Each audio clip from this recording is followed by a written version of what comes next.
నమస్కారం. గౌరవ మా శాసనసభ్యుల బృందం మొత్తం కూడా గౌరవ స్పీకర్ గారిని కలిసి చాలా వివరంగా అన్ని విషయాలు చెప్పాము. ప్రోటోకాల్ ఉల్లంఘనలకు సంబంధించిన విషయము చెప్పాము.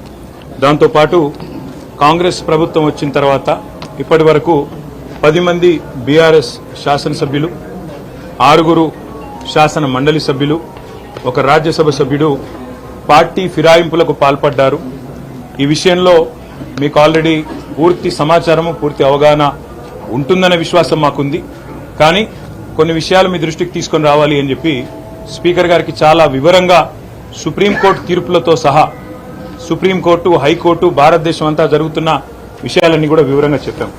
అందులో ముఖ్యంగా స్పీకర్ గారికి వివరించి చెప్పింది ఏమంటే, speaker should decide on disqualification with in 3 months అనే సుప్రీంకోర్టు తీర్పు ఏదైతే ఉన్నదో, జనవరి 2020 సంవత్సరంలో స్పీకర్ గారు ఖచ్చితంగా 3 నెలల లోపల తన దగ్గరికి వచ్చిన డిస్క్వాలిఫికేషన్ పిటిషన్ ని, ఫిరాయింపుల మీద వచ్చిన కంప్లైంట్ ను యాక్షన్ తీసుకోవాలనే తీర్పు ఏదైతే ఉన్నదో దాన్ని వారికి చాలా వివరంగా justice Nariman, justice Aniruddha Bose, justice Ram Subramanian ముగ్గురిచ్చిన తీర్పును వారికి గుర్తు చేయడం జరిగింది.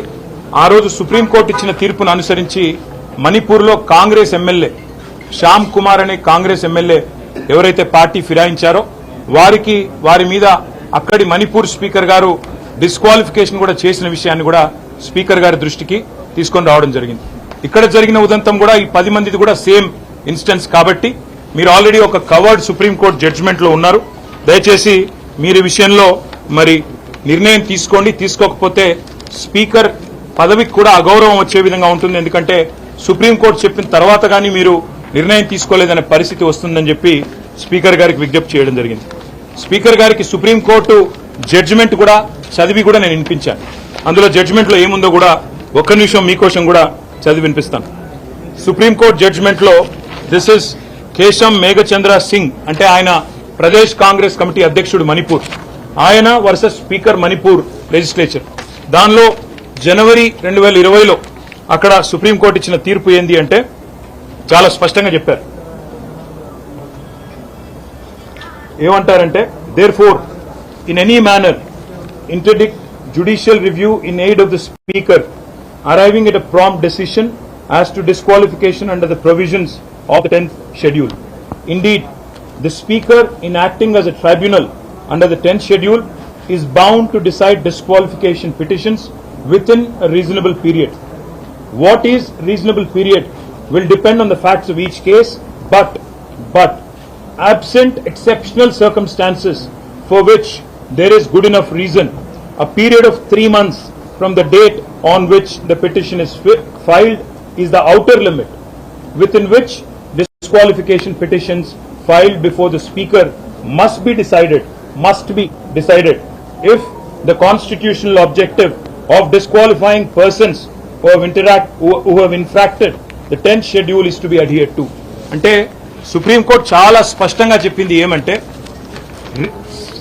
మొత్తంగా అధికారం చూసినట్టయితే స్పీకర్ గారికి ఉంది ఈ పిటిషన్ల మీద నిర్ణయం తీసుకునేది. కానీ రీజనబుల్ పీరియడ్, ఎందుకంటే 5 ఏళ్ల కాల పరిమితిలో ఉండే ఒక శాసనసభ్యుడు కనుక పార్టీ ఫిరాయిస్తే ఒక రీజనబుల్ పీరియడ్ లో నిర్ణయం తీసుకోవాలి.